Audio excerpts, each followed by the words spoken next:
People during Katrina saw loved ones die, saw their homes destroyed, saw their city destroyed. Even more than that, sorry to cut you off. They saw their loved ones die with them and then being unable to do anything about it, do anything with the body. Nothing to do with the body. Except just move it to the side. So you realize that this is something that is always going to be with them. And again, to Spike Lee's credit as a documentarian, he captures this. Mm-hmm. Like he captures how this is going to haunt them for the, later on, in the last, the last part of the documentary, the subtext becomes text, mm-hmm. where you do get people talking about the psychological damage and everything that happens. YUNKJunk! Hey, welcome to the Micheaux Mission. 2 men, 1 podcast, every black film ever made. My name is Len, aka the Bat Tribble. And as always, I am joined by my partner. Hey, this is Vincent Williams. Tonight, we are continuing to go doc to school. Mm-hmm.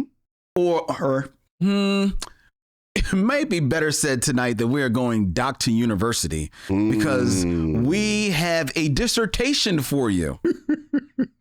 As Vincent selected for tonight's review, When the Levees Broke. When the Levees Broke. A Requiem in 4 acts. Mm-hmm. Spike Lee's story of the Hurricane Katrina disaster that took place in 2005 that totally destroyed and changed forever the city of New Orleans and the United States as well. Mm-hmm.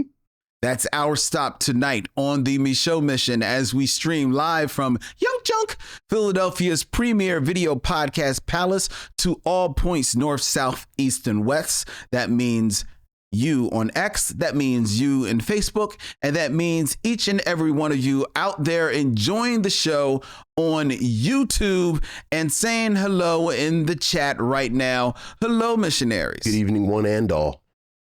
Vincent, how are you doing, my friend? I am fine. I think, like a lot of us, a little melancholy. We're going to talk about, but I'm good overall. Over on yourself? I am in a weird mood. Yeah. Thanks to the goings on of recent days, mm-hmm. as well as your selection for tonight. But we'll talk about that later. Sure. But the melancholy that Vincent is talking about that has been set on us is because the old adage of they go in threes, the tally has been told. Last week, we talked about the passing of one James Earl Jones. Yes, we did. At the young age of 93 years. Today, we come to you, missionaries, with 2 more passings. Yeah. From the world of soul and R&B music. Yeah. Philadelphia legend. Oh, my goodness. Frankie Beverly. Oh, my goodness. Passed away on the 10th of September after... he had retired from performance maybe a year or so ago. Yeah. But I mean, was it a year? He wasn't here this summer? No. I think he retired like last year. Okay, because it seemed like he was just here. But yeah, I mean, it does, and it seems like he was always just here, rocking out in his all white. Mm-hmm. Frankie Beverly, who is famous, in the world of R&B for his soul and jazz and for his band Maze. Actually, he was performed and toured all over as Frankie Beverly and Maze. Noted for huge hits, Before I Let You Go, the Golden Time of Day. It's my favorite Maze song. Yeah, mine too. That's interesting. We did not plan this. Yeah. Vincent, you are our music historian. I mean, look here. Man, look. Frankie Beverly, longtime Philadelphia native. I think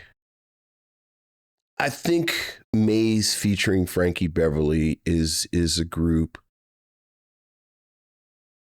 It is representative of a cultural phenomenon that I don't know if we'll ever see again, just because of the nature of the world. Like, just unapologetically a Black phenomenon. Like, Frankie Beverly was ours. That's what you, right. Everybody loved his music, but his music stayed decidedly. I don't know if everybody loved his music. Like I do think, like, I was fascinated when he passed. The disconnect between how I learned about him, social media, text, phone calls, this, that, and the other. Like, it was a moment before CNN posted.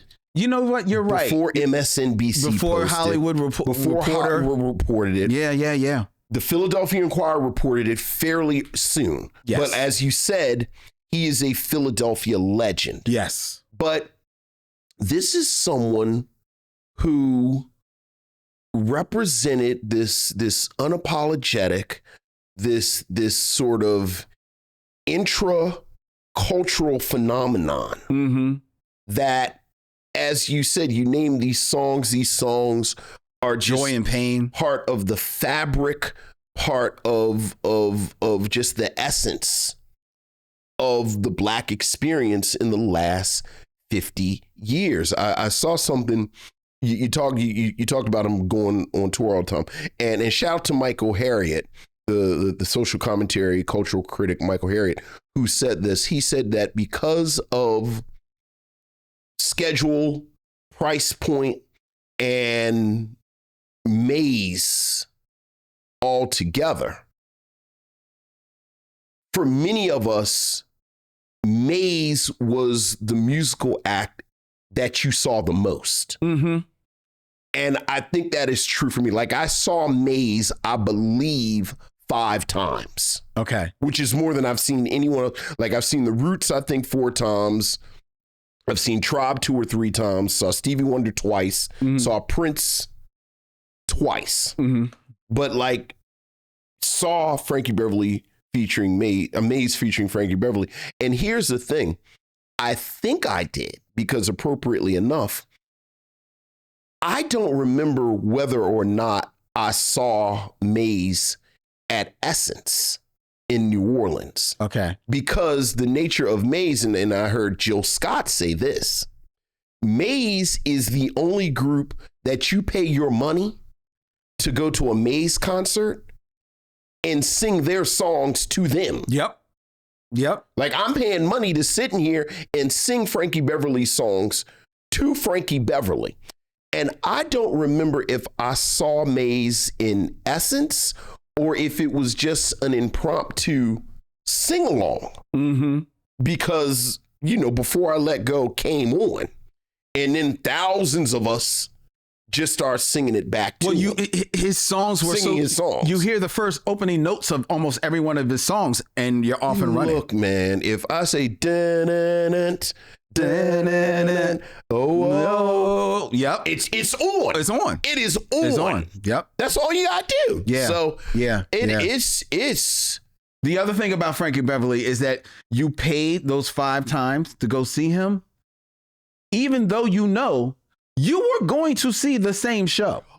The exact same show. You were going to see the exact same show. Exact same show. Probably the exact same playlist. Look. Exact same order. One of the times I saw Prince was here. And when Prince came to Philly, I learned, apparently this was something that Prince people knew. Like, Tanya Pendleton is probably rolling her eyes with what I'm about to say. Like, if Prince is somewhere performing 3 times, you need to go all 3 times. Of course. Because it's a different show every night. Like you said, you saw Maze. You look, this the show. This the show. But it was a perfect show. You were there. It was a perfect show. You were there. You might be in your all white to match him. Look. And just have a good time. Look. Good summertime at the Man with Maze and Frankie Beverly. Look. Yeah, man. Yeah, it is. I feel sad for young people who are never going to be able to see him now. I know. So, I know. But yeah, that's It's that hurt. Mm-hmm. Yeah, that hurts. Definitely. We also lost recently, and this is fairly recently, on the 15th of September,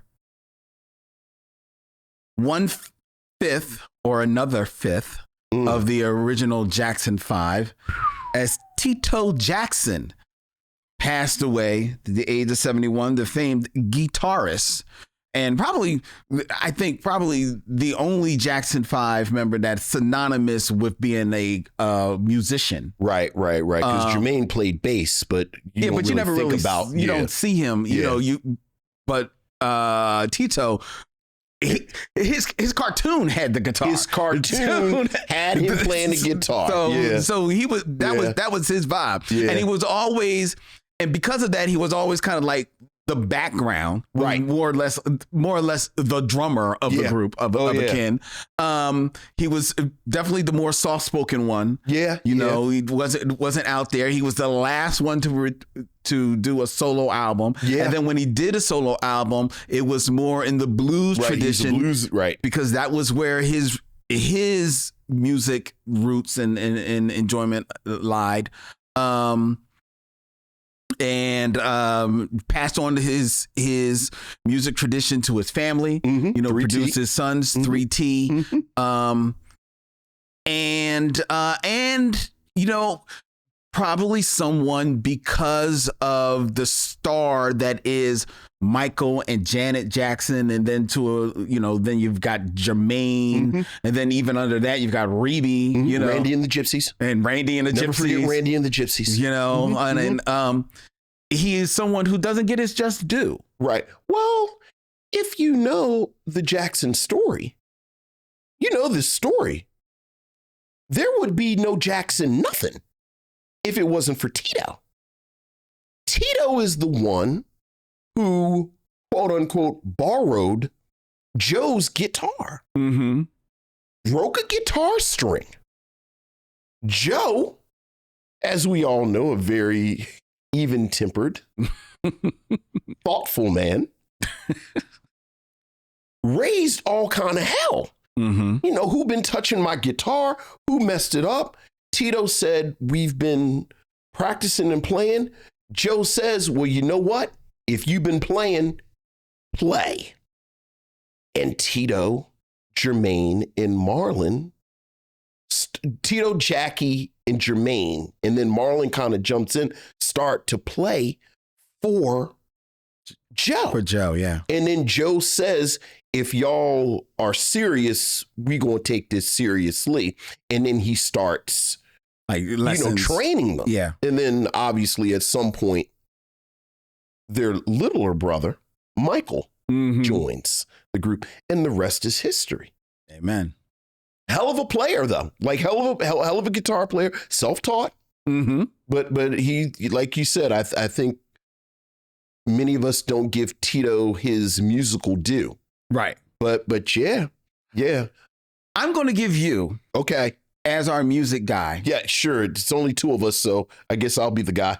I mean, you wrote a column on music culture. Go ahead. For 10 years. Just a lot of pressure, but go ahead. Okay. But I'm going to give you the opportunity. In a half hour, you'd be telling me to connect somebody to somebody else. Go ahead.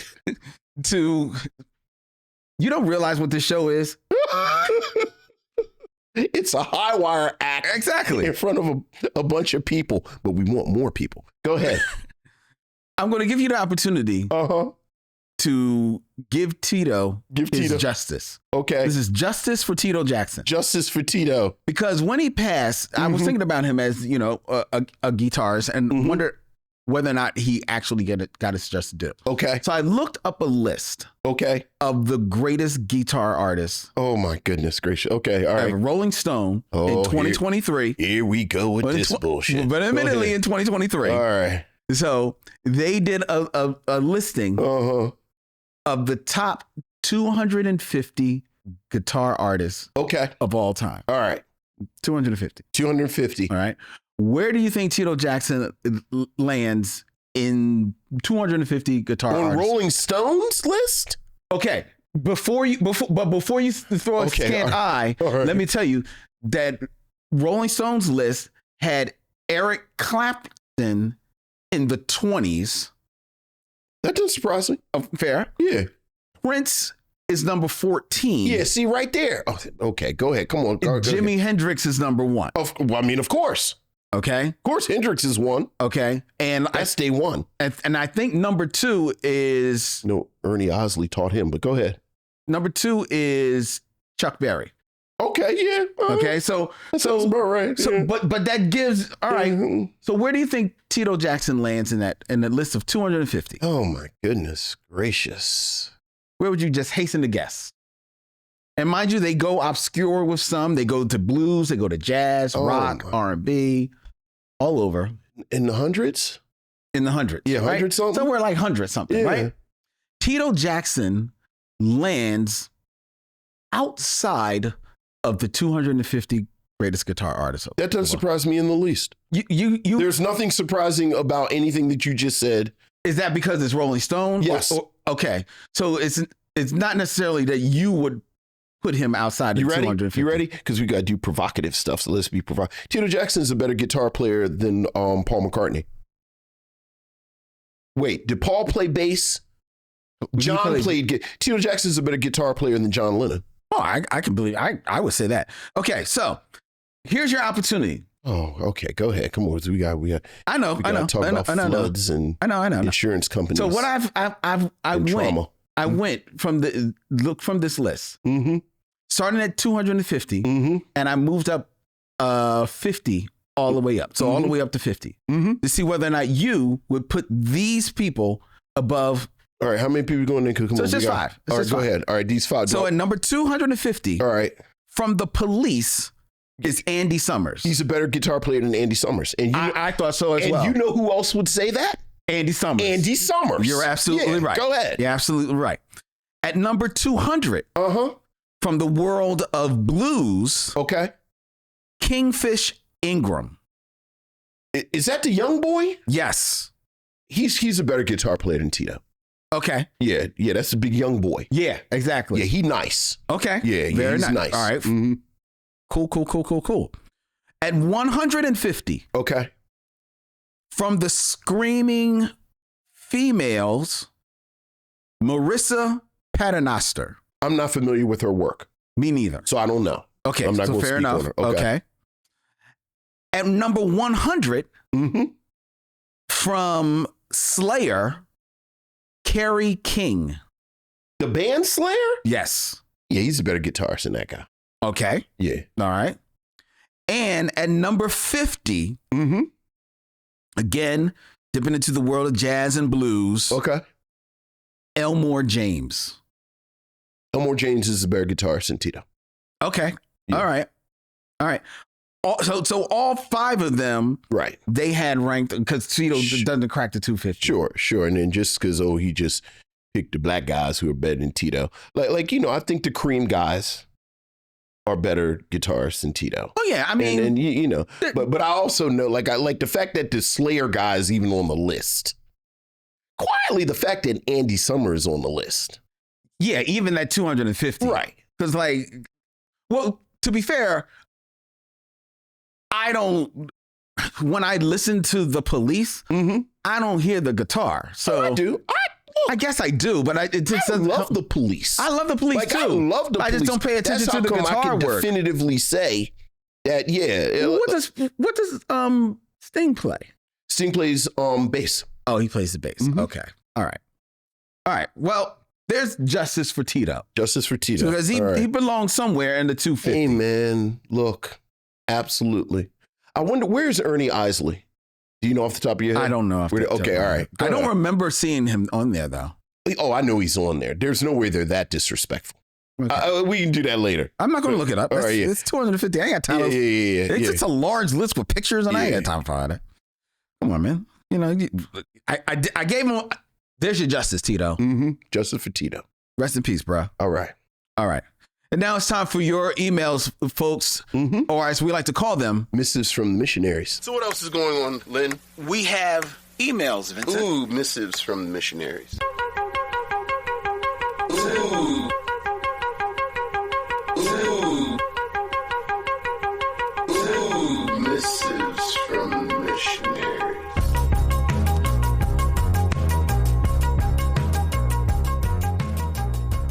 Missives from the Missionaries. You only got 2 tonight, Vincent, because we got a stacked show. Yeah. This is from Corey P. What's up, Corey? Good morning, Len, Vincent, and Missionaries. Before I start off, I want to say my favorite Sidney Poitier movie so far is A Warm December. That movie felt so heartwarming that I almost cried. A beautiful movie with beautiful scenery. Mm-hmm. I pose a question for you both, but it will be separate for Len since he isn't a big music fan like Vincent. See, I don't think that's fair. You are a big music fan. Yeah, but you're the historian. I'm going to be pigeonholed as the guy, and then you get off the hook. Go ahead, but what is it? No, answer it. All right, go ahead. So, Vincent, Uh-huh. if you could pick an album or albums, Okay. you wish you could see the creation of, Oh, yeah. what would those be? Oh. Probably Minnie Riperton's Perfect Angel.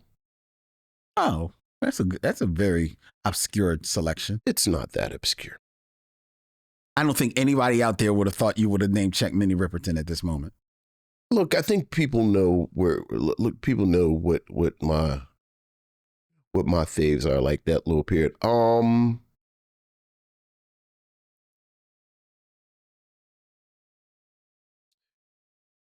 Is it Keep Your Head to the Sky that Charles Stepney does work on? Whichever Earth, Wind, and Fire album that is that Charles Stepney did all the work on.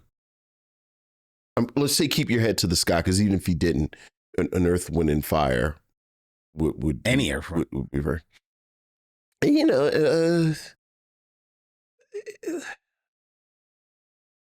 know, what's going on. Of course, look, I can name a bunch of these. What's going on?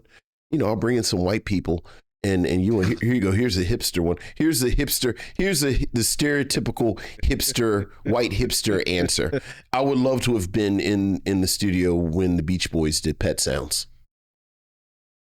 Okay. Yeah. So Pet Sounds. My Favorite Things. Okay. Like I would love to be in there for My Favorite Things, and then I'll stop because I can literally rattle these on for the next hour. I see. I would name only 2 off the top of my head. One would be Sign of the Times, Prince. That's a good one. I'd love to be like at every session. That's a for good every song. Pick. Yeah. And the other is I would just love to be in the room to watch my man Dean Martin with a band singing some Italian music. Any particular album? You gotta pick an album. Which album? But Dean Martin, it's not about his albums. It's just about being in the room. I don't even know his albums. I just know Dean Martin. I just want to see Dean. I want to see Dean Martin. You want to do Frank Sinatra with Count Basie? See, I wouldn't want that album. No, I wouldn't want. That's a great album. It is, but the only reason I wouldn't say Frank Sinatra is because I run hot and cold with Frank Sinatra, the man. That's these people are assholes. I understand that. I don't know if they had 1,000 bottles. That, but there's something about Dean baby oil in their house, like some people. He's looking at you, Damon. But I don't. No, I'm not. Damon's not in prison without bail. Go. Dylan, didn't we say before the show? We did. I literally did say. But you know what? Yeah, I did. But take that. Go ahead.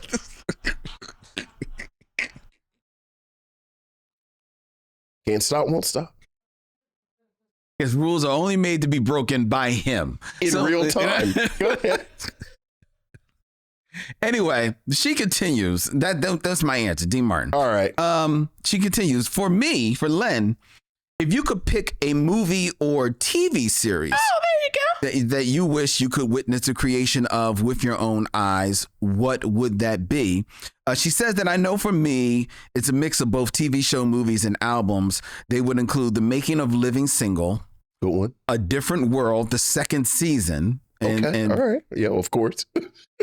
Obviously, Do the Right Thing, Yeah. A Love Supreme by John Coltrane.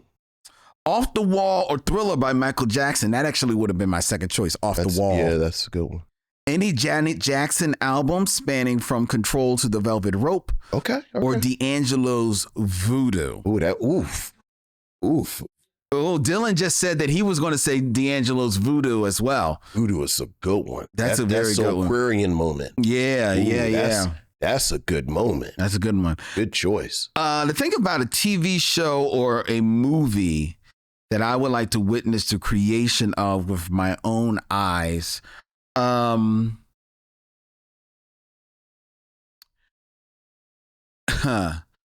feel like I actually have watched one of the TV shows because I just watched the 2-part documentary on The Sopranos, Wise Guy, and there's a lot of behind the scenes footage on that. Sure. So I feel like I've almost already watched. How's that documentary? It's good. Okay. It's very good. It's very good. I enjoyed it a lot. All right. But I would say TV series. I'll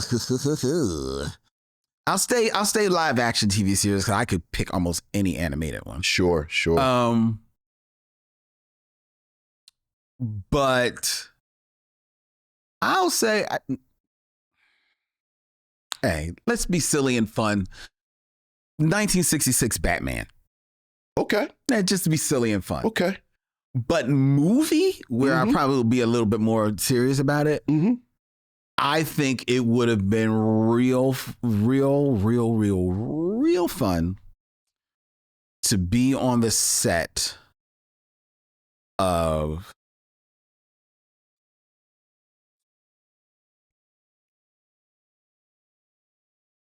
I was going to say Uptown Saturday Night, but that's too easy. Yeah, but still. That's close. But I think it would have been real kind of fun to be on the set of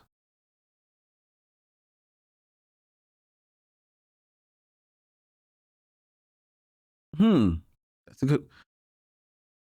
Wow. I'll land on either Boomerang. Okay. Or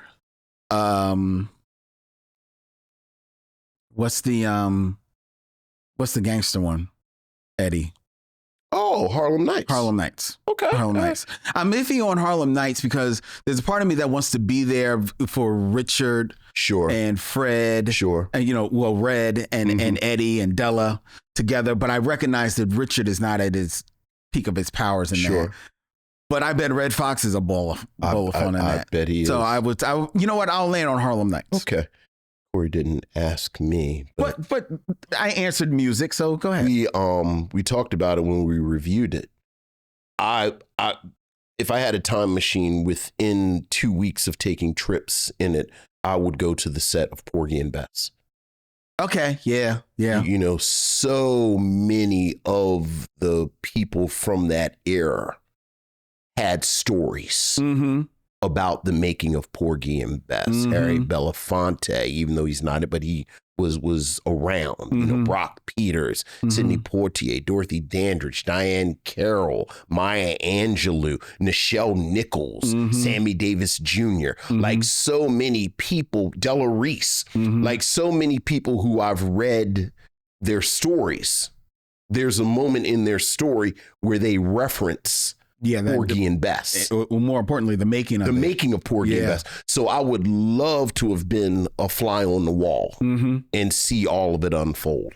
Okay, that's a good one. Yeah. You know, it's another good one around that same time. It's Anna LaCosta. Anna LaCosta. See that vibe between Sammy and Eartha. Because it's like 10 years after they had dated. Yeah. So yeah, absolutely. Yeah. That's a good one. But do a series. Television series? Look, you said you're not going to do it, but I'm going right in your backyard. I would love to have been in the storyboard sessions, the planning, the plot sessions, all of it for Batman the Animated Series. Batman the Animated Series. Yeah, that's the one I really would have wanted. Like just because you have of course you have the book. That's Batman Animated. That Batman Animated joint is out of print. I know. If you have $200-300, you can get one. but just the stories, and again, the storyboards and the ideas. And yeah, so I would do Batman the Animated Series. We both chose Batman. There you go. There you go. All right. So thank you, Corey, for that email. Corey. Appreciate it, as always.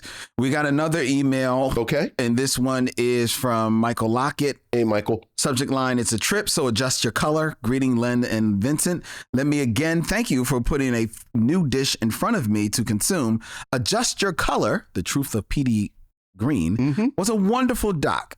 I found it better than Talk to Me, the film, which I loved. Okay. The doc, as you both pointed out, needed more insight into Petey, the man, from those closest to him. That said, when we did have footage, it was enthralling. This is the kind of story where I wish my parents were still alive to ask them, what do y'all think of this, brother? That's right. On a side note, I could not agree more with Vincent regarding misogynoir having zero effect on the careers of Black men, Black women, or anybody else for that matter. It hurts to see it and hurts to know that some of our elevated, melanated folks, a la Sydney or James Earl, were down for this. If you don't have anything nice to say, shut the hell up, boy, my dad would say. Yeah. On my time travels, I was with you brothers for a girls' trip. Yes. There are some comedies that no matter how many times I see them, I still laugh out loud. Friday, girls' trip, and he saved the best for last. Well, I did. It's a mad, mad, mad, mad world. That's Lynn's jam. And maybe that's a movie I could have been on the scene for me. This film, in my opinion, Girls Trip, broke so much ground for Black women that I feel like we haven't really had a great Black female-led comedy since. Watching it made me wonder who would be in your Mount Rushmore of Black female comics that have appeared on the large or small screen, taking out stand-up routines. All the best, Michael. Oh, that's a good question. So Black female comics, not including stand-up. Yeah, not stand-up. So yeah. So I guess like comic actress. Yeah. Well, I'm putting I could actually put. So Rushmore is 4? Rushmore is 4. Okay. Go ahead. Yeah, Rushmore is 4. So I would put. Ooh, well, you know who our girl is from your show, Martin. You know, I'm not as huge a fan of Martin as everyone else is, but I would put Tisha Campbell on that Mount Rushmore. Yeah, half of mine is coming from Martin, so you know where I'm going. Because the other one is probably Tichina Arnold. Yeah. And then, wow, who am I going? After Tichina and Tisha. Wow. Do you have anyone else? Oh yeah, I was waiting for you to finish.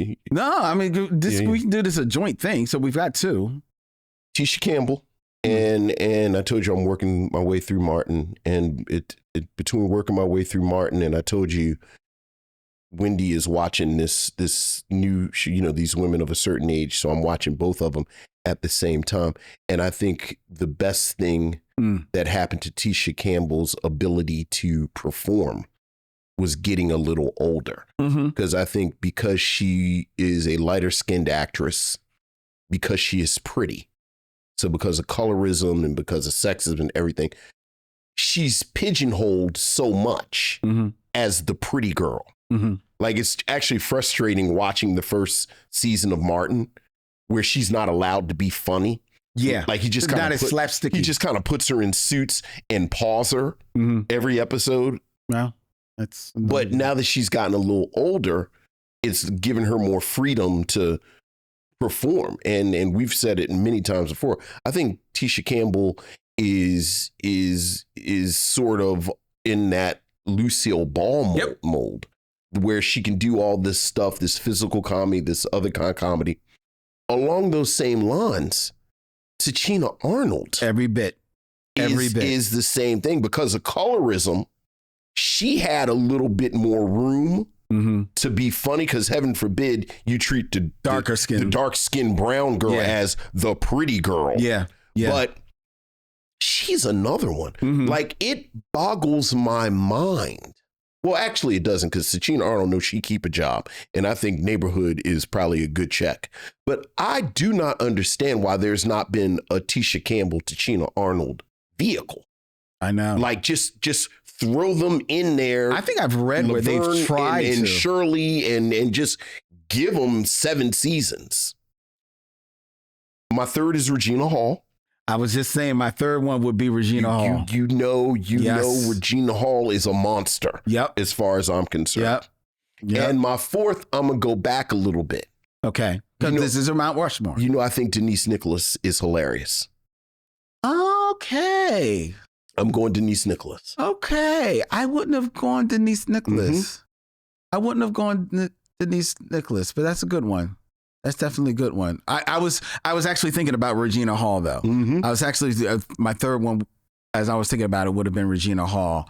And I'm fine with Denise Nicholas. You know, rock out for that. So there you go. There's our Mount Rushmore. Yeah. All right. Sounds good. Okay. All right. Well, that's it. That's our emails. All right. Thank you. So now it's time for the top 5. Top 5. All right, let's top go. 5. Who's your top 5? My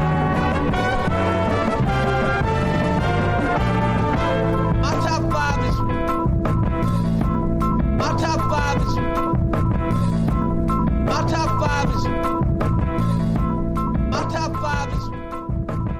Top 5, where I give a top 5 listing and Vincent lends to it his scintillating commentary. We're going to keep it in theme, Vincent. We are going to be reviewing for tonight's edition of Doc to School, When the Levees Broke, a Requiem in 4 acts, a documentary about the horrific onslaught of Hurricane Katrina in 2005 and what it left in its wake in New Orleans. And this is a documentary that not only tells the story of what happened, but because of some of the truths that it revealed had lasting impact going forward. So with that in mind, Vincent, I have 5 fairly recent documentaries that also changed the world. Oh, okay. What we got? All right. Very nice. Starting at number 5, we're going to, and these are in chronological order. Okay. So we're only going far as back as 1998. Okay. With Earl Morris's The Thin Blue Line. Yeah. And for those who don't know, Earl Morris, a famed documentarian, tore into the evidence and testimony against Randall Dale Adams, a death row inmate accused of murdering a police officer in the 1980 in this 1998 true crime documentary. His counter argument was so convincing in the documentary that it helped overturn Adams' conviction just days before he was set to be killed by lethal injection. That's a good one. Did you ever see that documentary? Yeah. And what year was that? 90 what? I had 1998. I think I may have written that wrong. I think that may have been actually 88. Hold on, I just want to say, because I think that feels older. I want to just check real quick. Right, it's 88. Right. Yeah. And the reason I thought that, because that's before Rodney King. Right. That's before, and it's so funny. We were talking about OJ Made in America before we started taping. And one of the things that they do so well in that documentary is talk about how, because of what we've come to call propaganda, you know, sort of entertainment's depiction of the police, the police, and particularly the LAPD, were bulletproof in the public eye, because so many people who've not had firsthand bad experiences with the police just think they're good. Yeah. And The Thin Blue Line was one of the first depictions that I remember seeing that kind of pushed back against that. Like even something like Serpico, or you think about the films in the work from the 70s, more often than not, they would kind of say these are bad actors. You know, it's not an institutional issue. And I remember the Thin Blue Line kind of speaking to that. So, yeah, that's a good one. I'm actually going to take this moment, since you were bringing this up, just to allow me, please, short plug.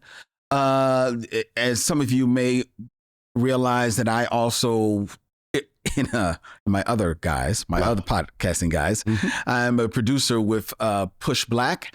We produce a Black History Year podcast. It's available on wherever you find podcasts.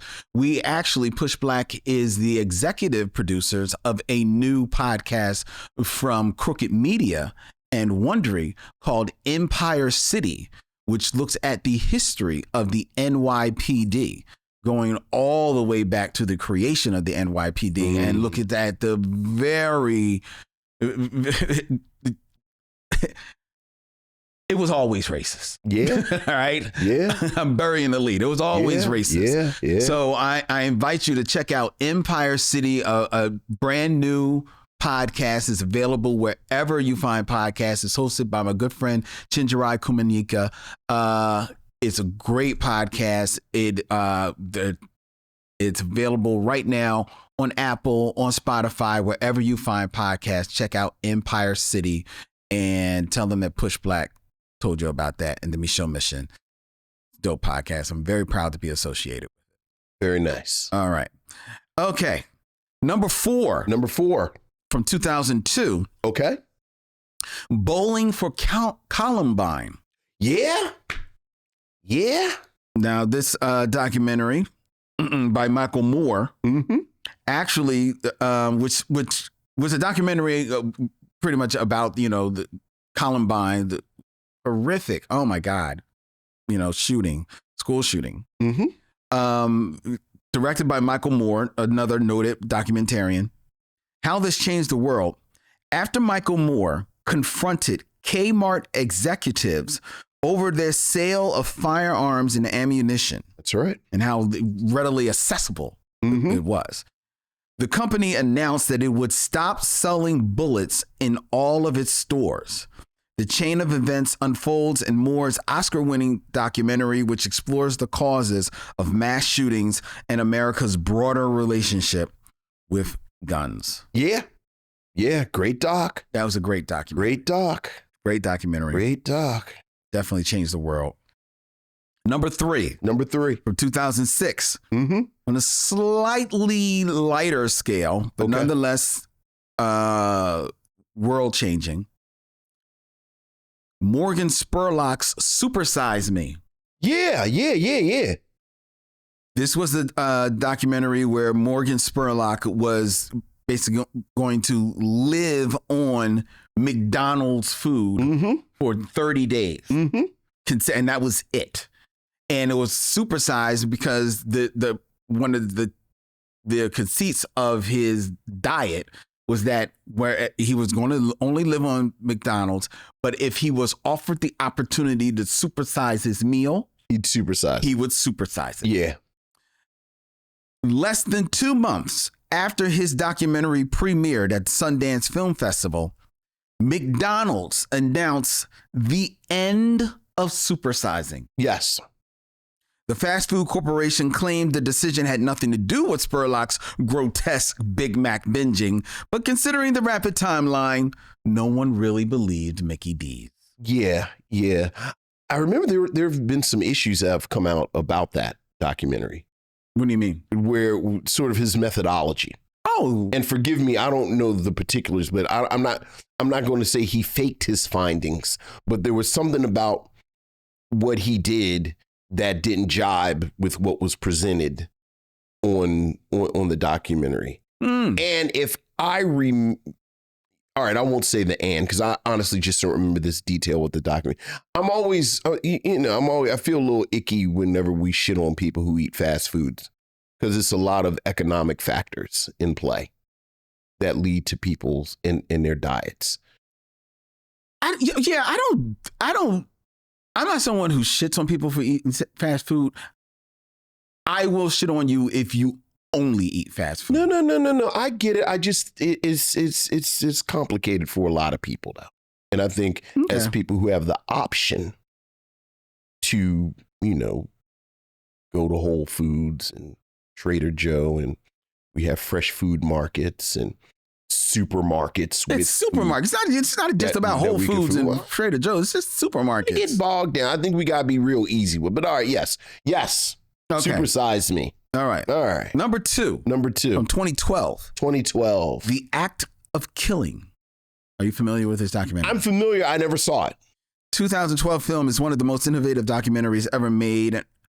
Filmmaker Joshua Oppenheimer, working with an Indonesian co-director who remains anonymous for safety reasons that will become clear, wanted to tell the story of the Indonesian mass killings that took place in the mid-'60s, where hundreds of thousands of suspected communists and alleged enemies of the New Order regime were targeted. To do so, Oppenheimer talked with some of the men responsible for carrying out the killings, only to find that they were boastful rather than repentant. The director then had these men reenact the mass murders in a bizarre and extremely revealing exercise that culminates in one of the most amazing, true-to-life moments ever recorded. The act of killing faced heavy backlash in Indonesia, but it also marked a major moment of reckoning as survivors of the mass killings began to feel empowered to talk about what actually happened. Okay, how to change the world? Well, I think people being called to reckon with their atrocities that they cause. Okay. In stark terms. Okay. It is world changing. Okay. All right. Yeah, it's on my list, but it's kind of like when you have a pile of books and there are books that end up slipping on top of other books. And it keeps falling down. Right. But yeah, it's supposed to be very good. And number one from 2013, the documentary Blackfish. Oh, there it is right there. That's that work right there. Another documentary dealing with the treatment of marine life. Blackfish uses the case study of Tilikum. Yeah, Tilikum. A captured orca whale at SeaWorld to discuss the treatment of whales in captivity and its consequences. A year after the film's release, the United States Congress would update the 1966 Animal Welfare Act to provide protection specifically for orcas and other marine life. That year, SeaWorld would also announce record losses. And in response for calls to Southwest Airlines to terminate their partnership with SeaWorld, they did so in July. Yeah, it's my favorite documentary. That's your favorite documentary, Blackfish? Stop. Really? I love that damn Blackfish. Really? I mean, I enjoyed it. So good. It is very good. And it does everything a documentary is supposed to do. It's instructional. Like, I learned so much. It makes you angry. And it's just, you feel, because of what you learn, you feel dirty saying what I'm about to say. It's so entertaining. Yeah. And yeah. Especially when the orcas turn orca. Well, the thing, in my mind, the greatest truth is a truth that once you learn it, you feel like you always should have known it. Why in the hell are you getting in the water with these things? Like, what? Yeah. Who thought this was a good idea? To traumatize an apex predator and then teach him to do tricks. And then let's get in the water with them. Yeah. Yeah. I think it's all sweet. It's got killer in its name. Yeah. Yeah. Don't let Free Willy fool you. Oh, my God. Oh, love Blackfish. Yeah. Good one. Love Blackfish. All right. So those 5 documentaries that changed the world. Yeah. Oh, yeah. All right, it is now time for the Game of Kings. That's right, where we're the apex predators. Well, you are. 6 Degrees of D'Urville Martin.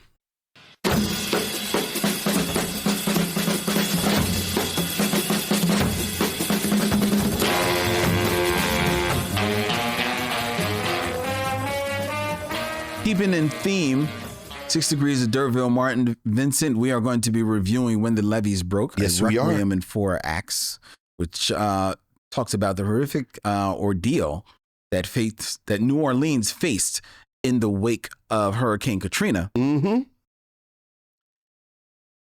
These are two actors Okay. from New Orleans. Okay. Let's see if you can connect them in 6 films or less to D'Urville Martin. Okay. All right. You know what it means to miss New Orleans. Starting with number 1 in 6 films or less, connect D'Urville Martin to Louis Armstrong. Speaking of, do you know what it means? We've actually we've seen Louis Armstrong twice on this show. I was just talking about Porgy and Bess, so I'll use the one that connects to that. D'Urville Martin is in Guess Who's Coming to Dinner with Sidney Poitier. Sidney Poitier is in Porgy and Bess with Sammy Davis Jr. And Sammy Davis Jr. is in A Man Called Adam with Louis Armstrong. Very good. Yeah. Very good. All right, Vincent. That was the easy one. Okay. All right. Yeah, that was the easy one. In 6 films or less. He's in 2 films I really love. All right. Connect D'Urville Martin to wait a minute. I got to get a contemporary picture of this person. Okay. Because you'll never know the name. Okay. Janie Micheaux. Who was that? Can I see a picture?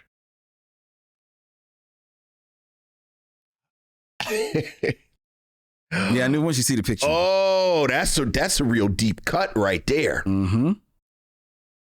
Like, I know she's in stuff that I know, but I just don't. Oh my goodness.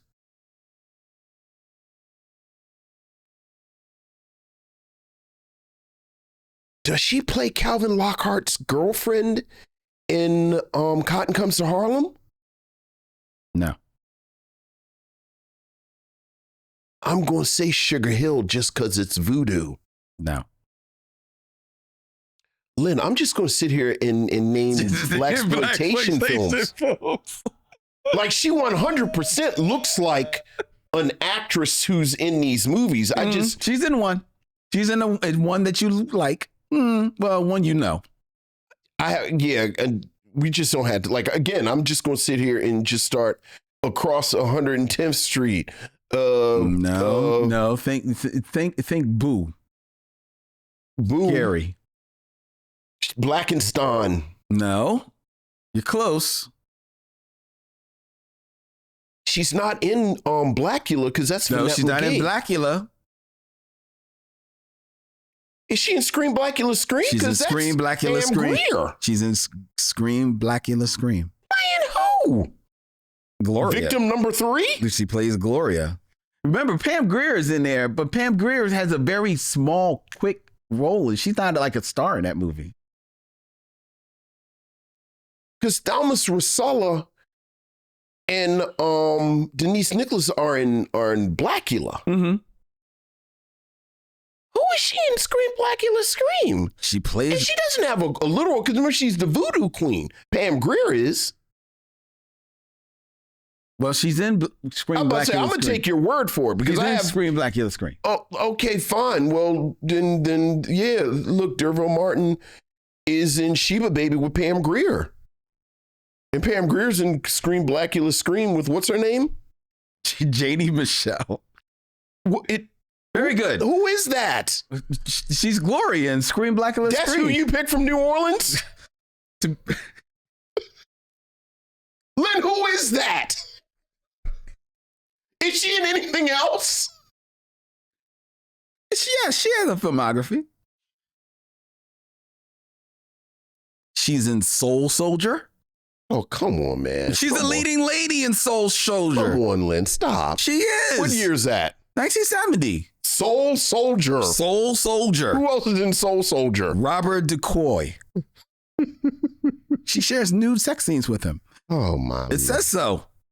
She's in the Mephisto Waltz. And she's in The House on Skull Mountain. I like how you landed on and The House on Skull Mountain. Don't you love that film? I'm not familiar with her work. I'm glad you told me she was in Scream Blackula Scream as Gloria. You know where you might have known her from? Where?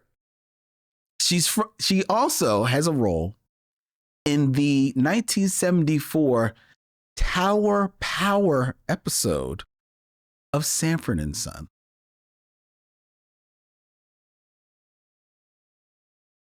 Tower Power. What season is this? It's 1974, so this got to be like the next to the last season, right? No, the last season. No. Like third season. What's the plot of that episode? Okay. Come on, dog. You can't be pulling up a Sanford and Son episode that I don't know the plot off the top of my head. The Tower of Power. Is that where he makes art? I gotta find it. Hold on. Hold on, ladies and gentlemen. We're doing so well, but then you pulled in Sanford and Son. I know. I was almost off. Right. I was almost off. Tower Power. Let's see. It's not where he makes the art, the art piece out of garbage, is it? Tower Power is, wow. I forgot they did so many episodes a season now. Oh, yeah. This is back when they made television shows. Yeah. Jeez. He's a Christmas. What's Happening Now has 66 episodes. You like to point that out. Game of Thrones had 72 episodes. Yes. Tower Power. A visit to a gallery of abstract art inspires Fred to create his towering heap of junk. Yeah. So she was like Janie Micheaux was in that episode. Yeah. She's like she was the heap critic. Of junk. She's an art critic. Yeah. Okay. I'd had an easier time connecting to that. You saw I knew the plot. When you said Tower of Power, you saw I knew the plot. Very good. Very good. All right. So that's 6 Degrees of Durga Martin. Right. Let's now turn our eyes to New Orleans when the levees broke. A requiem in 4 acts. Okay.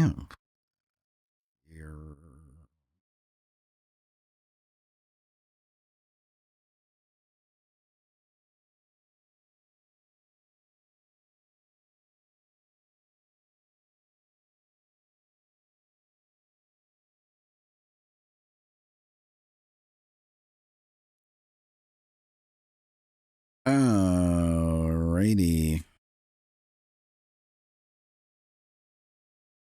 I keep forgetting we don't have to wait anymore. We don't. We can just go. All right.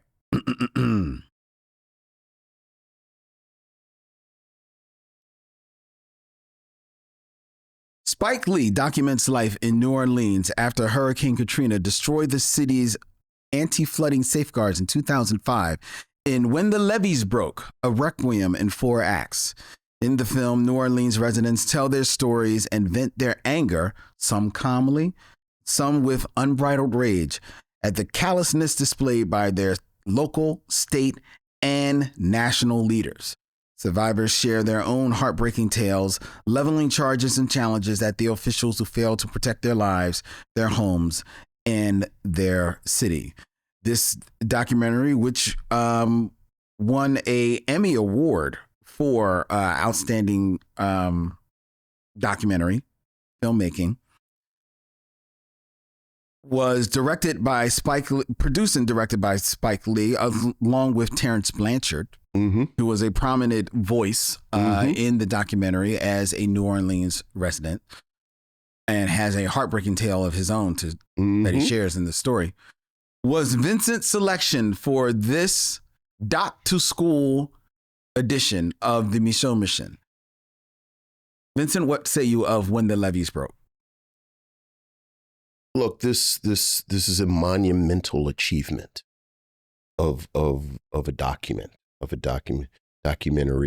As you mentioned, it is 4 hours long. When it played on HBO, they played it over 2 nights, 2 hours each, and the 2 words that I just came with overall is comprehensive. Like, it really does approach this event around Hurricane Katrina, leading up to it, the aftermath, and so on, in such a comprehensive manner that it is masterful. It is 4 hours. And while certainly you have room to tell a story, 4 hours is also a length that you could very easily get muddled down and go back. And just as a comprehensive document, I think it is masterful. The other word that I come away with is prescient. I think there is so much that I got in 2024 watching this over the past 2 days, where I said, this speaks to the moment today that we are in right now. I'm do something I don't generally do. Like I usually have this almost as a good luck charm. Like I take notes and then I kind of keep it sitting over on the side and I never open it while we're talking. But because it's I like just to organize my thoughts, of just kind of go through each, bullet points each episode. The first episode, I think, deals with the lead up to Katrina. Katrina was a hurricane that hit New Orleans in 2005. And the first episode, I think, does a wonderful job conveying the feeling of everyone. Yeah. And which kind of goes to the decisions that they made. You have residents and residents' voices throughout the first episode. I decided to leave. I decided to stay. I was going to go to a hotel. I was going to go here. I was going to go there. And if there's one compliment that I give the overall series, it's how much the voices of the residents of New Orleans you hear. They tell the story. But besides the residents of New Orleans, you hear from Ray Nagin, who was the mayor at the time. You hear from the lieutenant governor. You hear from the governor. Yeah. You hear from faculty at universities. And this is something that you have to commend Spike Lee. At this point in 2009, when this was made, he's Spike Lee. Like at this point, he is one of the most well-regarded and respected directors in the world. And the fact that he could get these people to participate, I thought was really admirable. And the thing that the first episode does so well is that it lets you know that everyone in New Orleans was looking at this through the prism of Hurricane Betsy. Right. Which was the last big storm that hit in 1965. So that a lot of the people said, and you heard this again and again, I made the decision to stay because I lived through Betsy. There have been storms since Betsy. It's not going to be as bad as Betsy. And you hear Betsy, Betsy, Betsy. But then the other thing that you hear in reference to Betsy is that there have been storms since Betsy that weren't as bad that they told us to evacuate. I evacuated. It wasn't that bad. And financially, you can't just up and move like people that. Don't have the resources. And talking about the prescience of this observation, why didn't you leave? And the answer is basically, I can't afford to leave. We are now living in, if I'm being optimistic, a post-COVID moment where we've all lived through. Again, if I'm being optimistic, if for the sake of argument, we say that COVID is over or this COVID event is over. Right. And there were so many of us that made decisions during lockdown, during this, that were based on the resources that we had or didn't have. And much like Katrina, a lot of people who had resources, who had avenues of movement, judged people who made different decisions. Well, why didn't you do this? Well, why didn't you stay home? Well, why are you on the bus? Why did you do this? And there was such a parallel to me with that. The other thing that I think is worth noting that you get from the first episodes, besides this setup with all of these different voices, this real focus on the decisions people made, talking about Betsy, apparently, if you live in New Orleans, according to this documentary, I'm not from New Orleans. I don't know. I'm just going by the documentary. But the accepted wisdom is that the government, the local business folks, the whoever blew a levee. Yep. In 65. I mean, 65 or 67. 60, in Betsy 65. And they blew the levee to have the water go to another part of New Orleans, a more impoverished part, right, to save the French Quarter. Right. Because if you know anything about New Orleans, if you've never been in New Orleans, in New Orleans, the French Quarter is the tourist section. It's the section that is the jewel of New Orleans. Yep. Let's be clear. There are other parts of New Orleans that are also beautiful, that are also worthy of being preserved. But the money is in the French Quarter. Yeah. So that since 1965, people have said they blew a levee to protect the French Quarter. Right. And one of the things that they speak about, and you have firsthand accounts where people talk about, I heard an explosion, I heard a boom, and there is conversation about whether or not they blew a levee this time during Katrina. Exactly. And I think what is more important than they did or they didn't is the fact that people believe that they could have. Mm-hmm. Like, what does that say about the standing of the government with the common person in New Orleans, that they believe this is something they possibly could have done? And so you have this, again, whole hour, very comprehensive. Move to the second hour. Second hour is really about Katrina has hit. Mm-hmm. And there are just these horrific firsthand accounts of living through this storm, which was bad. Mm-hmm. Let's be clear, the storm was bad, but we've all sort of accepted, many of us who watched it happen, the storm was bad, but what really destroyed New Orleans was, as the title says, when the levee broke. When the levees broke. And then the flood water came. Mm-hmm. And this is when people were trapped in their houses. This is when people were power goes out completely. Mm-hmm. This is when you start to hear everything from the Superdome, because part of the decisions that people make in the first episode that, don't have the option to stay in a hotel, to leave town. When the New Orleans is ordered to evacuate. Is that, we'll go to the Superdome, which the Superdome, they have this grading system they call category, for a hurricane. And apparently Katrina was a category 5 hurricane. And at this time, the Superdome was the only building in New Orleans that was category 5 proof. Right. Which, let's let that sit there for a second. That in the city of New Orleans, the Superdome was the only building that was category 5 proof. This is coming from the city officials. Mm-hmm.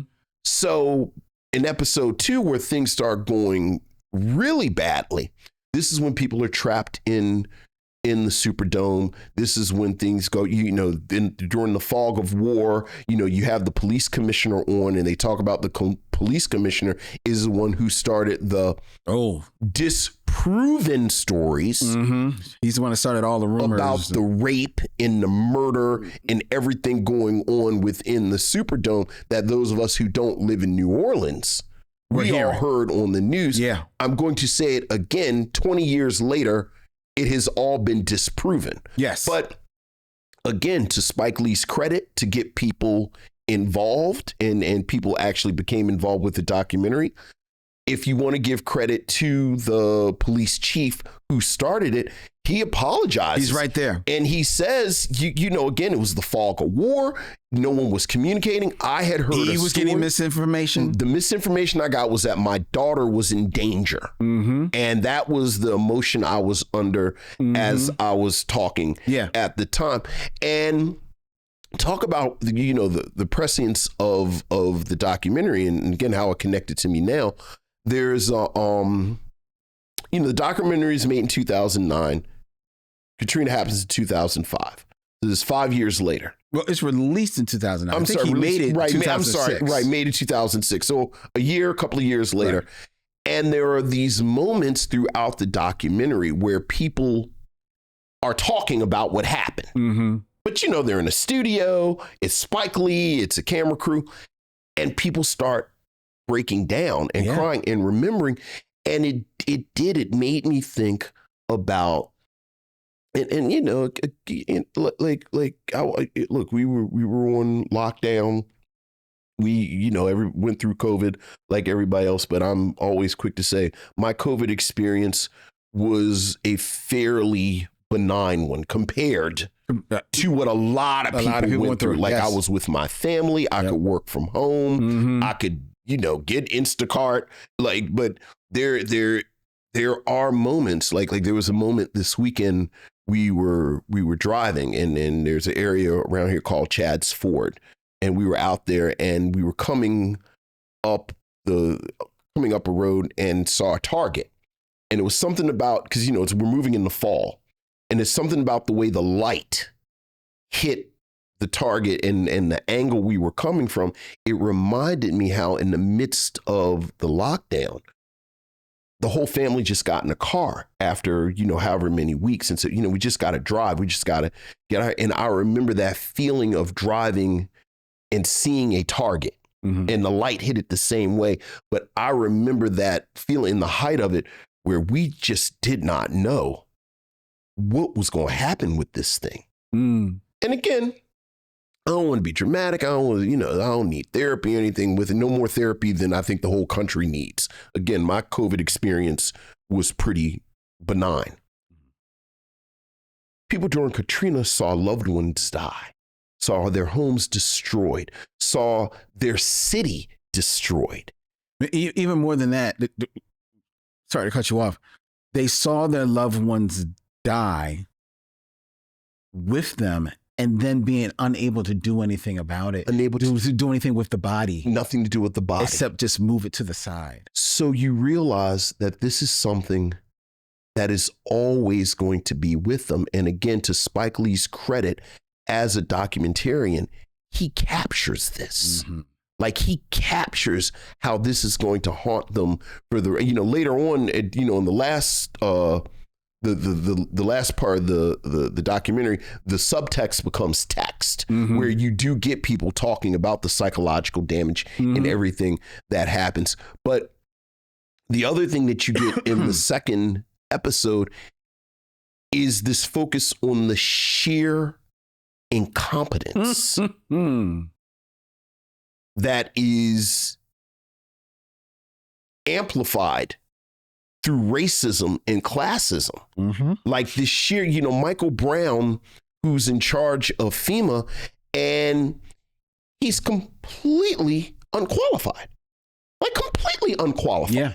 Like everybody in this room is more qualified to run FEMA than he was. Yep.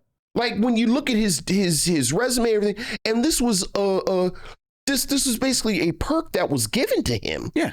Because he was a friend of the Bush administration. So the film captures how completely unqualified he is, but then because it's a poor black city, nobody cares. And yes, it 100% reminded me of the Trump administration's handling of COVID. Like just the sheer incompetence. You're a Republican, you're a Democrat, whatever your feelings are about politics, there are some people who are competent, who are able to do a job. And so much of what happened during this moment did not have to happen if just one person, like there's a moment with Soledad O'Brien who was really on the ground a lot. Yeah. And Soledad O'Brien talks about talking to Michael Brown and her intelligence, not her smarts, even though I think her smarts are, but like her intelligence gathering is sharper than his. And he's the head of FEMA. And she referenced her nephew. She actually says my 23-year-old production assistant has better intel on what's happening in New Orleans than the head of FEMA. And you get all of that in this second episode. Third episode moves chronologically, but now you get the sort of the extension of this theme of incompetence, where the aftermath, where people are displaced. When people are finally quote unquote rescued, they are sent to 44 different states. With no records of where they're going. No one-way tickets. One-way tickets. There's no record of who's where. Yeah. So that you have families It's broken up. who don't know Whether or not their loved ones are still alive.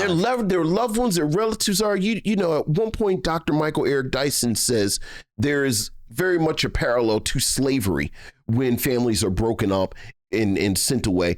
And your instinct is to say, all right, dog, you're being a little dramatic right now. But he's not wrong. Cut to a mother in Utah. Who does not know where her children are. And again, just the sheer incompetence, the sheer racism. This is the moment on the news where they're talking about people going to different parts of the United States. And there was a moment. I was about to drop an F-bomb. These sons of bitches are calling them refugees. Yep. There it is. Like there's this beautiful quick montage where Spike Lee shows all of the newscasters calling American fucking citizens refugees. Refugees, the refugees. And it's all racism. Like you can't tell, it's nothing but racism. And again, if you close your eyes, it's the exact same way that people are talking about Haitian immigrants in Springfield, Ohio. It's the exact same today. thing. They're breaking laws. They're causing crimes. They're making a ruckus. And it is sobering that 20 years later, it is this same kind of language. It is this exact same dynamic that you see. And then, you get to the fourth episode and you start to, you see the resilience of New Orleans throughout. But I do think the fourth episode shines as much of a light on the resilience as they move into almost a year later and they're talking about a Mardi Gras. And and it's just beautiful. Like it's beautiful. But they talk about part of the beauty of New Orleans is frankly the black people from New Orleans. And they talk about, again, how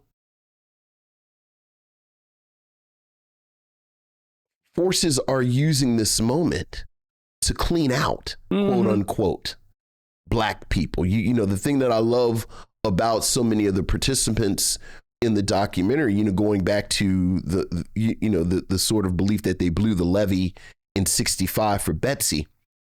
People who live in the lower Ninth Ward, which is a section of New Orleans that was affected arguably the worst, say like they've always known that they didn't want them in the lower ninth. And, I have to say, when you talk about this as little or as much as my father, as I've mentioned, lived in the Callio projects in the lower ninth. And it is beautiful over there. And it is right on the water. And you completely understand why developers want that land, would not want these poor black people over there. But I love the fact that on this documentary, they talk about it. And you and I were talking, I just sort of have watched this stuff over the years. And I was so happy that frankly, the fuckery of the insurance companies was caught on this documentary, where the actor Wendell Pierce tells this horrifying story. Oh my God. Of how his father, a World War II veteran who paid his mortgage, paid off his house, paid his insurance for 50 years. 50 years, never missed a premium. They gave him nothing. And you like, we've all heard the okie doke story where the insurance company said, well, the hurricane didn't destroy this. This was the flood water. Mm-hmm. And you didn't have flood insurance. Mm-hmm. Like, that's the okie doke many of us have heard. But in the case of the Pierce family, they actually had flood insurance. But even with that, they got $640. Yeah. And that's before you subtract the premium that they have to pay, and so on and so forth. And then the fourth episode is, again, where the subtext becomes the text, where you have therapists and psychologists and people, and they talk about the trauma that the denizens of New Orleans have gone through. So that, you know, I feel like I was talking a long time, but, you know, it's 4 episodes. This is a monumental achievement. Like you said it, and I say it all. Like, Spike Lee is without a doubt my favorite filmmaker. Mm-hmm. I will, you know, famously, I put his first 5 films up against anyone's first 5 films. I think Do the Right Thing is in the top 10 of the greatest American films ever made, and it ain't bringing up the rear. Mm-hmm. Like I think Four Little Girls is a documentary that has made me angrier than anything. Mm-hmm. I think his Michael Jackson documentary is the best Michael Jackson documentary. Like, you know, This Is It is a concert film, and I like it better. But as a documentary, I think Bad is the best Michael Jackson documentary. But I think When the Levees Break is the most important thing Spike Lee has ever done. Yeah. Yeah. Well, I second everything that you have said. So I'm not going to go. And you touched on a lot of the moments in the documentary. It's a monumental achievement. It's a mesmerizing, haunting documentary. I mentioned Terrence Blanchard, also co-producer on this, and Terrence Blanchard, the noted musician, and his music is all throughout this, lending just you know, smartly. It's not overdone. Spike Lee has a habit sometimes with some of it's more his fiction work, to me, for the music to be a little bit overpowering. But this one, the music it's very artfully laid in, you know, selectively and smartly laid in, and it just adds to the drama, the intensity, the mood that these scenes want to set. And then Terrence Blanchard's story of there's a moment, like I said, he is from New Orleans. He returns in the 4th episode to New Orleans with his mother to her home. And it is a home that for the most part remains intact. There is damage from the storm on the outside. Sure. But once you cross the threshold and go inside and see how the kitchen is now in the living room and the pictures are off the wall. And when his mother breaks down inside that home, so tough, because that was her whole life. That was his life too. But you know, that's what you worked for. Yeah. You know, that was your slice of the American dream. Your slice of American dream is to be a homeowner, that there is a part of America that is yours and it is now gone.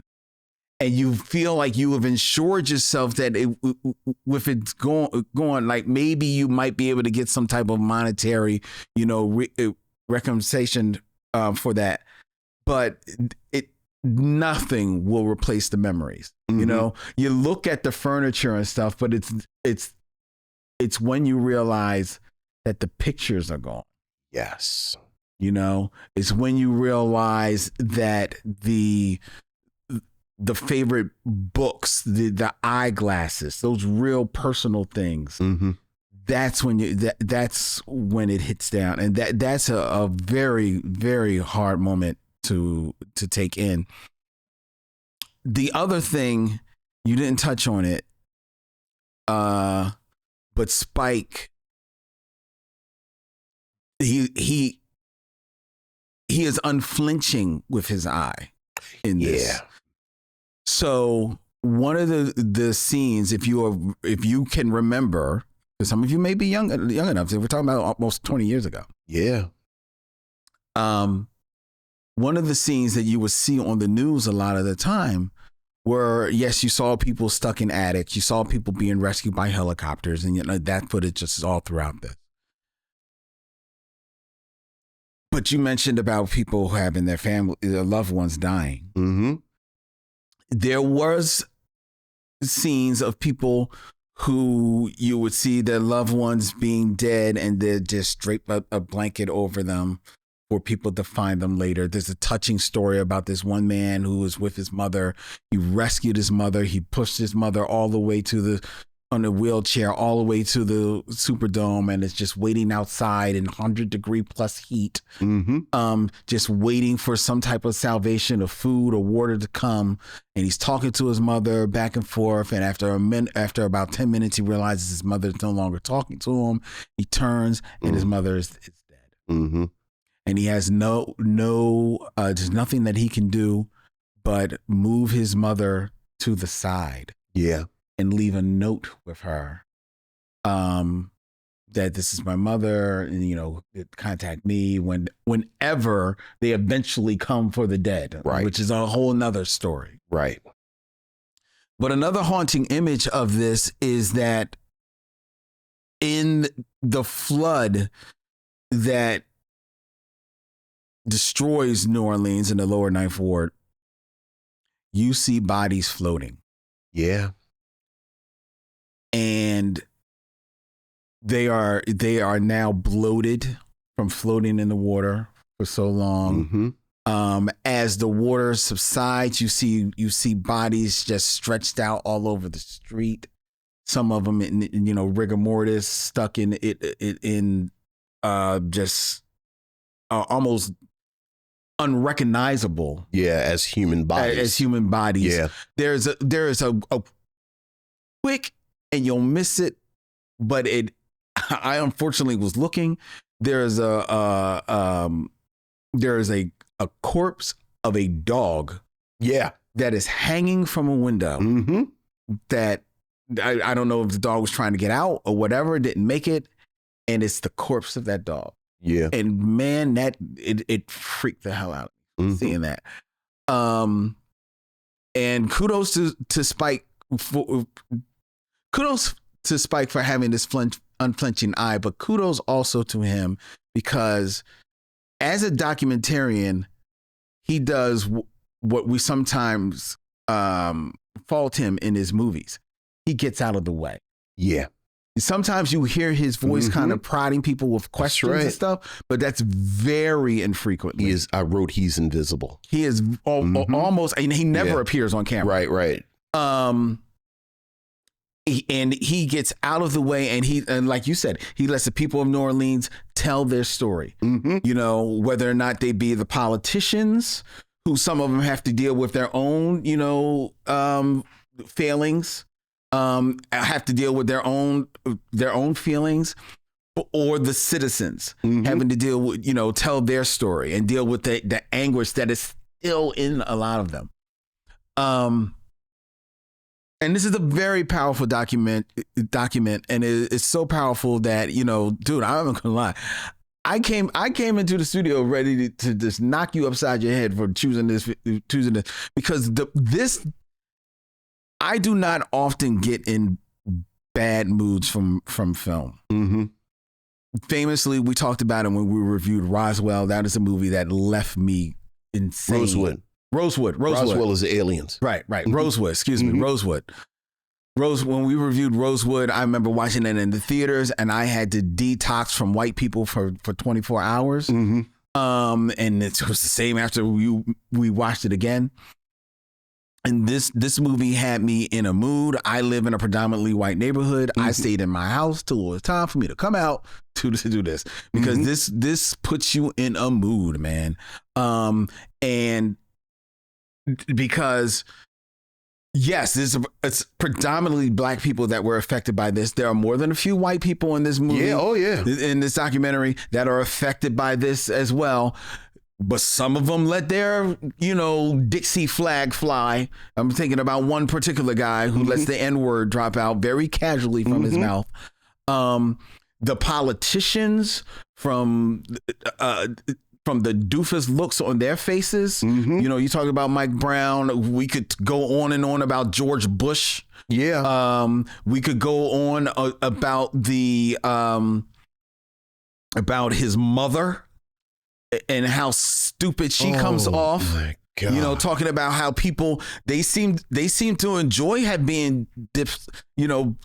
That they're finding themselves now here in Texas. What did she say? It's an upgrade for them? It's an upgrade for them. And and I've never seen so many happy faces or words to that effect.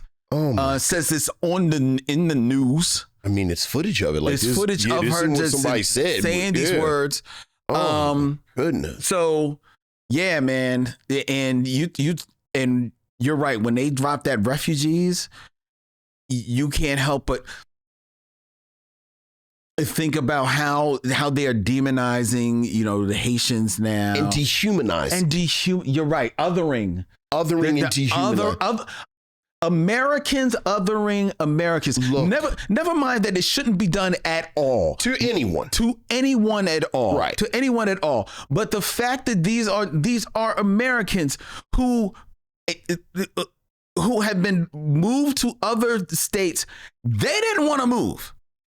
They did not want to move. Yes, there are some who moved to other states, and because of were able to rebuild and make a life for themselves, right. But they still were starting over from ground.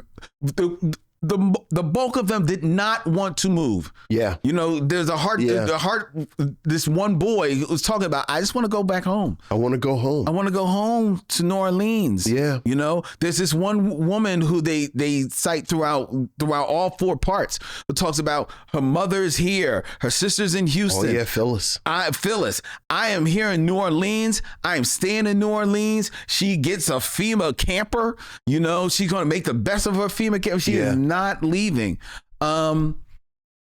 It's a powerful document. Yeah, man. the great Phyllis LeBlanc. Right. Because she's a personality. She actually becomes a bit of an actress. Because she's in Treme. Yeah. Yeah. So it's a very powerful document. And I will also say that while this is a Requiem in 4 parts, it is 4 parts.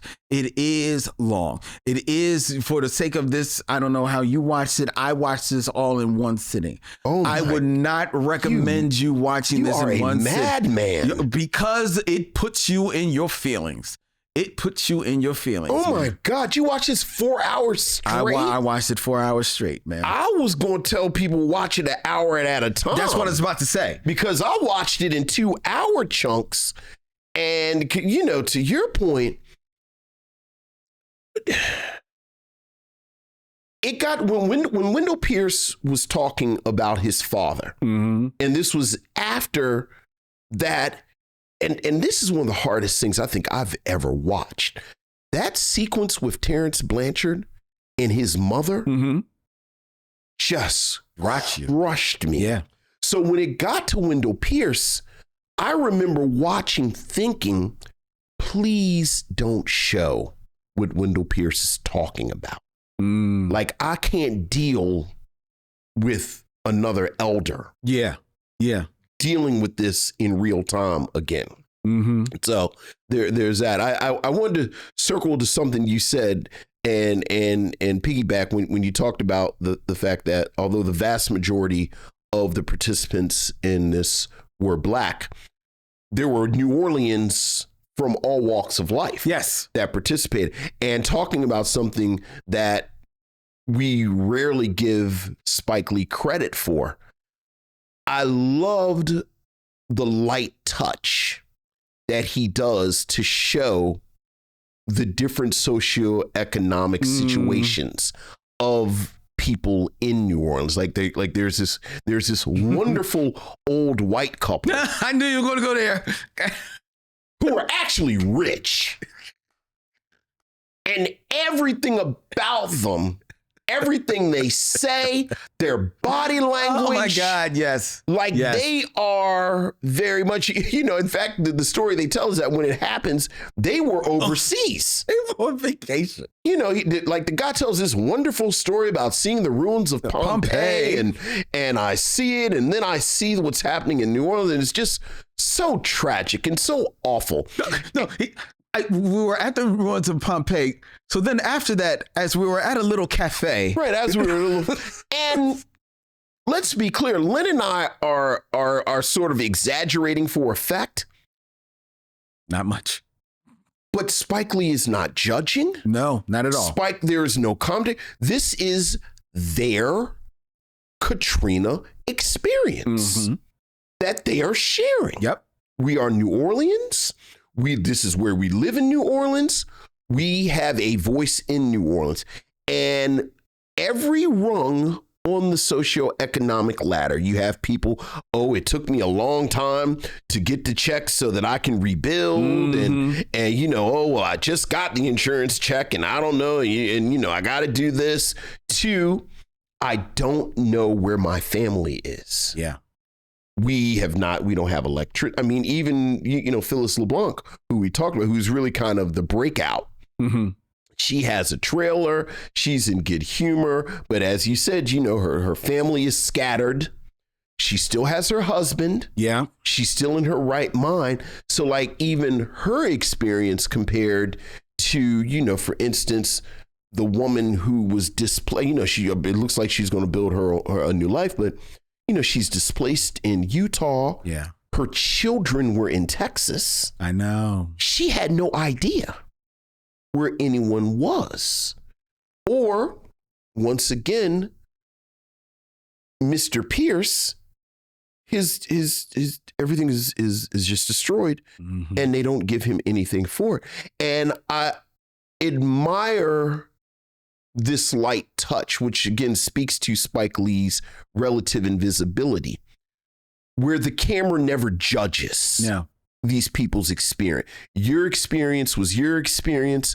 Your experience was your experience. We bring it all together and you get this mosaic of experiences. Yeah. There's a moment on the other end of the spectrum where at one point, Wynton Marsalis is singing St. James Infirmary over a montage of dead bodies. Yeah. And I said, well, I don't know if you could get more New Orleans on the nose than this moment. But this is an event that calls for this level of sort of amplification. Like in another context, this would be a cliche. Right. The jazz man singing St. James Infirmary, not only the jazz, a jazz man, the jazz man, like the jazz man. When Marcel, he's singing St. James Infirmary, talking about New Orleans but I again,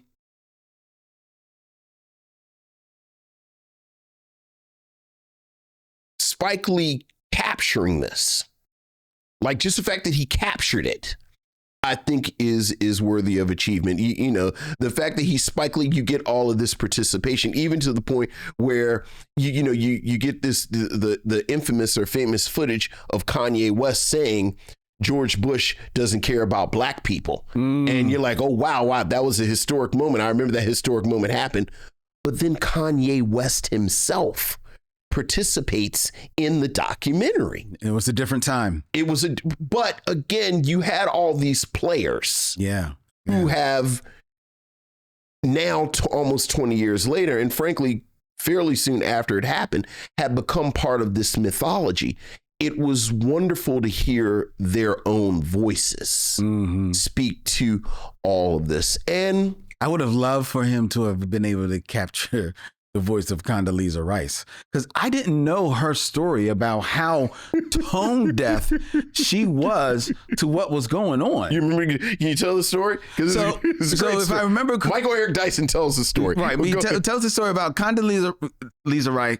If I remember, is while this is all going on, she's shopping. Right. First, she's shoe shopping. She's at the Ferragamo store. Right. All right. Okay. Keep going. She's shoe shopping for Ferragamo, and she learns about this, and I think she may have put out some type of statement about that.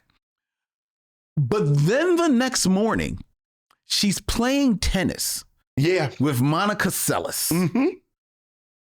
All while this is going on. Yeah. While people are being... You skipped what she did that night. Oh, because that night she went to see Spamalot. And is that where she's confronted by somebody? Well, she's confronted all through, like she's confronted at the Ferragamo store. Yes. Then she's confronted at Spamalot.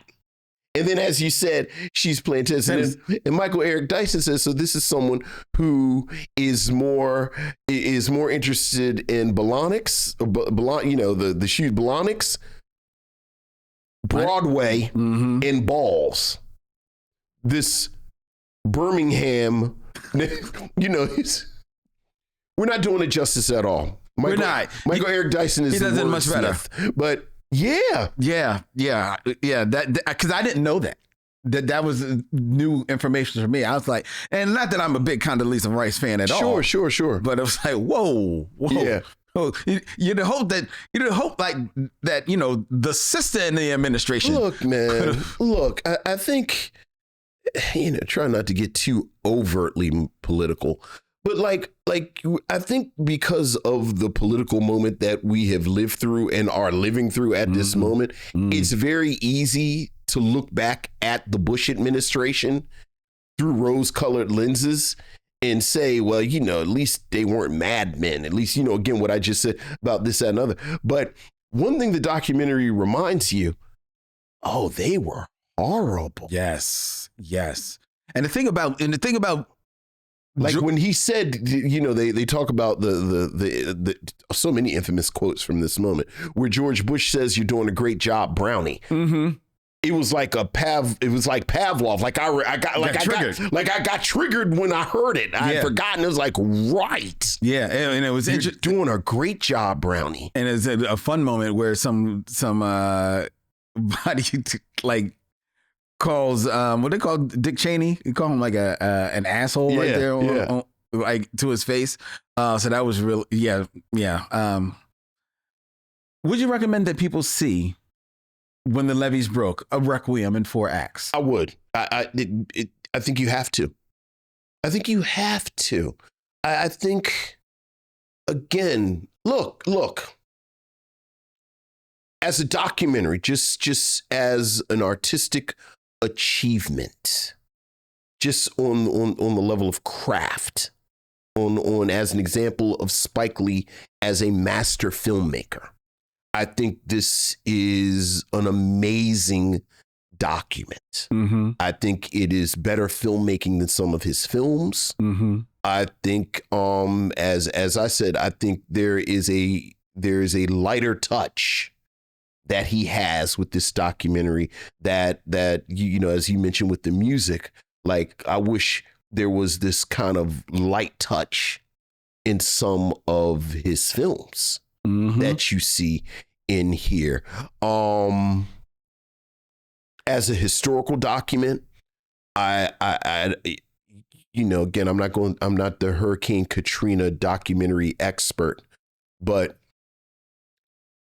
I don't know if I saw another documentary about Katrina and this moment that is better than this. Me neither. And so just for that, and then like I said, post-COVID, it hits different.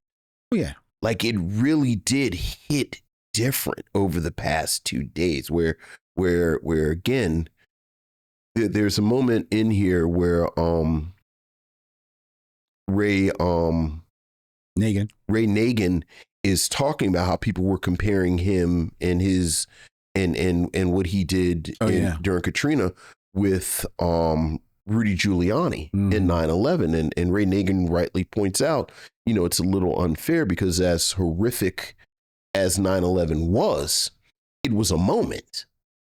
Like 9/11, the attacks happened, and then was over, and you know, was over before many of us even knew what was happening.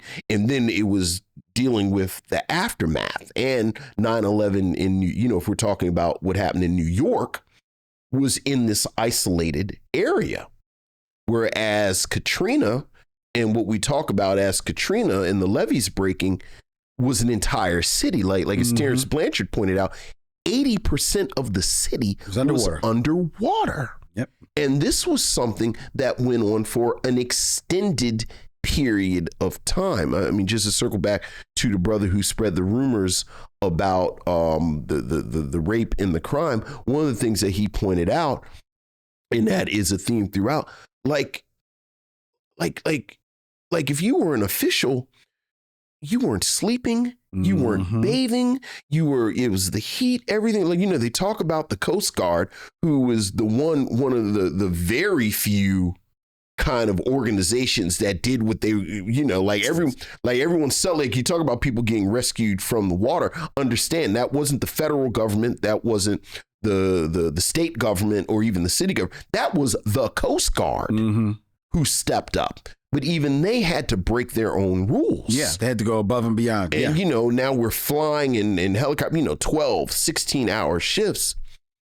So it is similar to the trauma and to this sort of moment with COVID where, you know, for a long time there, it was open-ended. Like, we didn't know. And again, like, I'm being very optimistic in talking about COVID as something that's over. People are dying. Yeah, still people getting COVID. People are still getting COVID. People are still dying. We still have not really identified what long COVID is and what the effects that's going to have. So this treatment of the effects of this traumatic event, I think holds many lessons for us now. So that, again, I think this is technically a masterpiece and a masterfully made text.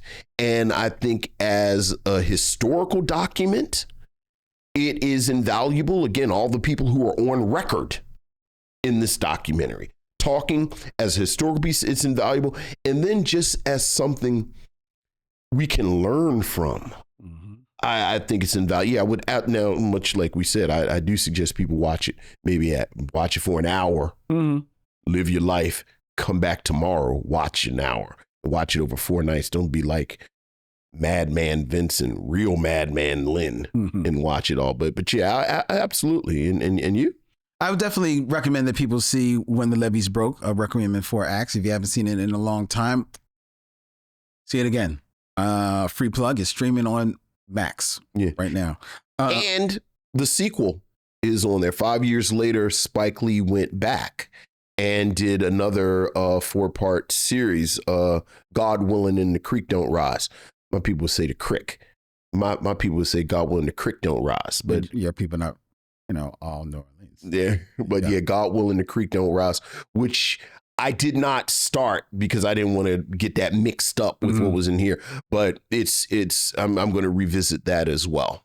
The only other addendum I would add is that I think there should be some type of movement in much of the way that we commemorate 9/11. Yes. For the event that it was. Yes. And I can see in the not too distant future the way that the COVID pandemic will be commemorated. March 20th is already like, a day. Was it March 20th, I think? That sounds right. That was a date. I think that Hurricane Katrina and what happened is something that should be remembered. It should be commemorated. Well, it's so... And I think in New Orleans, I wouldn't be surprised if it isn't already. Well, that's what I was about to say. You and I have both been to New Orleans since then, and we've been fairly recently. You went last year. 2 years ago. 2 years ago, and I went a couple of weeks ago. And I've been a couple of times since Katrina, but never left the quarter. Like I was there for something, was in the quarter, went to the hotel, this, that, and the other. And when I went back a few weeks ago, it was the first time since Katrina that I went outside the quarter and drove around. And more pointedly, it's the first time I went to the 9th Ward. Since then, as I mentioned, the Callio projects, I think Master P was from there. And like I said, my dad lived in the Callio projects. And they're gone. Yep. Callio projects are gone. And it's mixed income housing there now. And it feels a lot emptier. And there's so much of New Orleans that, again, I'm not a New Orleans expert. I've just visited sometimes, visited my whole life and go there 2-3 days at a stretch. It felt a lot emptier. And frankly, it's much whiter than I remember. And to your point, I agree with you. It should be commemorated and we should. And I'm certain that people do commemorate it in certain quarters. But as they said in this documentary, in 2005, in 2024, when I was driving around, I said, I wonder if this was the plan the whole time. So, yeah. Yeah, I just think we owe it to them. We owe it to them to always remember. Absolutely. And you're right. This is something that should be taught. And if it's not taught as a part of a curriculum, then you can make it a curriculum in your home. Absolutely. And teach your children. Absolutely. They should see this. All right. Okay. All right. That is our review. Next. Before we tell you what we're going to be reviewing next week and the special guest that will be joining us, I invite you to send all of your feedback via email. Send it to the Micheaux Mission at micheauxmission@gmail.com. That's MICHEAUXMISSION@gmail.com. You can also find and follow the Micheaux Mission on the social media of your choice, whether or not it be Instagram, X, or Facebook at Micheaux Mission. The Micheaux Mission streams on YouTube, where we have new videos going up, where we go live every Tuesday night at 7 p.m., where we have shorts going up. We invite you to hit that bell, subscribe to the Micheaux Mission, hit the bell so you're notified of when we go live and when we put up our new videos, and tell a friend. Vince asked you to bring 3 friends to the mission last week. When I asked you to bring 3 more friends. 3 more friends. And those of you who didn't bring your 3 last week, now you're up to 6. Now you got to bring 6. And they got to subscribe either to the Micheaux Mission on YouTube or wherever you find your podcasts, whether or not that be Apple Podcasts, Spotify, Pandora, iHeartRadio, where there are podcasts, you'll find the Micheaux Mission, who is a proud member of The Podglomerate. ThePodglomerate.com. They make podcasts work, such as ours, which streams every Tuesday live right here from YUNKJunk, Philadelphia's premier video podcast palace. If you want to book yourself in one of their fabulous studios, you can email our man Dylan at YUNKJunk.com. That's DYLAN at YUNKJunk.com. All right.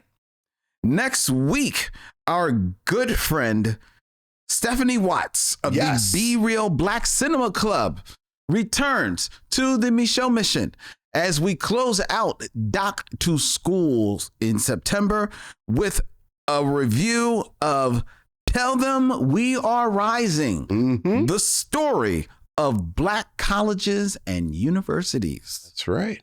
Oh boy, I was not aware of this documentary. Yeah. So I am really looking forward to checking it out. I'm really looking forward to sitting down with Stephanie. Yeah. Having a good time, because it's always a good time with Stephanie. That's right. All right. Until then, he's Vincent, I'm Len, and in parting, we say, we'll see you when it's time to meet again. YUNKJunk!